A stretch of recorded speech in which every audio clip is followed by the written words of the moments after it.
അതെ, ഒന്നും ഓർത്താൽ ഒന്നും ഓർക്കാതിരിക്കുന്നത് തന്നെയാണ് നല്ലത്.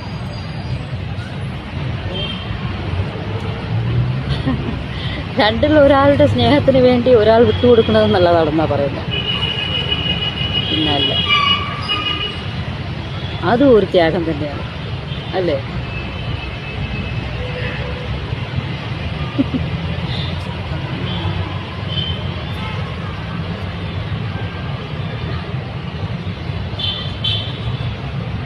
നമ്മുടെയൊക്കെ ജീവിതത്തിൽ നമ്മളൊക്കെ എന്തൊക്കെ ത്യാഗങ്ങൾ ചെയ്താലാണ് ആർക്കൊക്കെ തൃപ്തിയാവുക, അല്ലേ?